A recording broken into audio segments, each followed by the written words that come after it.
programang ito ay rated SPG, striktong patnubay at gabay ng magulang ang kailangan. Maaaring may masiselang tema, lengguwahe, karahasan, sexual, horror o droga na hindi angkop sa mga... I think mas mababantayan at maaalagaan pa sa Apex. Besides, Apex is our hospital. Buo na nga ang nakikipasya dito ni Giselle na gusto niyang ilipat itong si Don Pepe sa Apex Hospital dahil bukod sa mababantayan na maayos itong si Don Pepe pagkatapos nga ang nangyari dito sa cardiac arrest ay tila nagkaroon na rin ng agam-agam itong si Giselle na baka may iba pang tao na gustong pumaslang sa kanyang ama at tila sinadya na mag-cardiac arrest nga itong si Don Pepe. At dito naman na napag-usapan dito ni RJ at ni Giselle ang tungkol kina Moira at Zoe dahil nagtanong itong si RJ kay Giselle na kung bakit pati itong si Zoe ay nagawang ipa fingerprint nga dito ni Giselle. At dito naman na ipinaliwanag ni Giselle kay RJ na baka nakakalimutan niya na nagawa ngang ilihim ni Zoe at pagtakpan ng kanyang ina sa noon ay nangyaring aksidente kay RJ. At hindi na nga makasagot pa itong si RJ sa lahat ng mga sinasabi dito ni Giselle dahil totoo naman talaga na tila pakiramdam niya na may kinalaman itong si Zoe dahil pinoprotektahan ni Zoe ang kanyang ina upang hindi ito makulong. Samantala, kinausap naman ang masinsina ni Lynette itong si Carlos dahil sa hindi nga ito mapakali. Tila tulala nga ito at dito naman na sinabi ni Lynette kay Carlos na nakonsensya ba daw itong si Carlos dahil sa nangyari nga dito kay Don Pepe na nag-cardiac arrest dahil alam niya na baka may ginawa nga itong si Carlos Benitez dito kay Don Pepe dahil sa sinabi dito ni Annalyn na hindi nga nila alam kung paano nag-cardiac arrest kanyang lolo dahil nadat na lamang nila ni Doc Lyndon Javier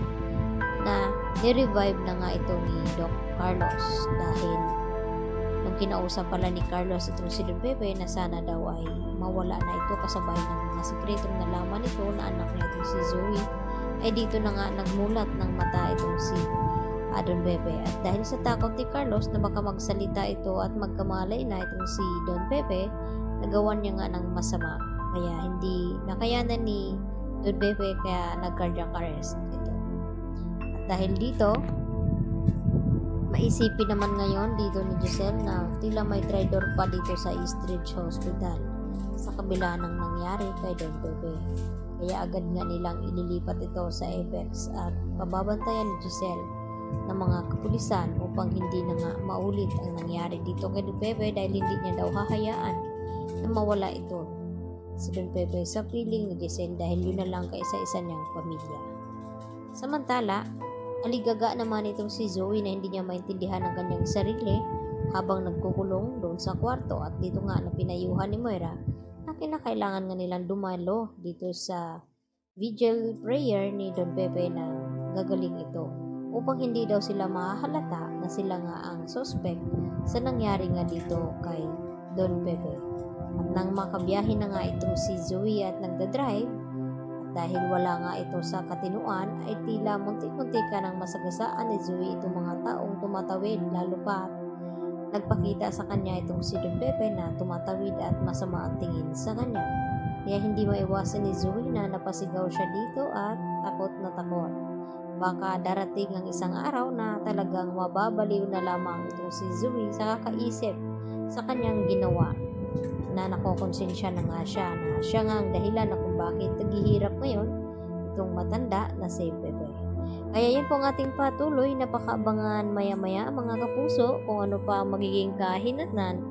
dito sa mga ginagawa ni Zoe at kung ano ang dapat gawin dito ni Moira kung malulusutan nga ba nila itong gagawing fingerprint dito ni Zoe dahil alam natin na talagang makikita ito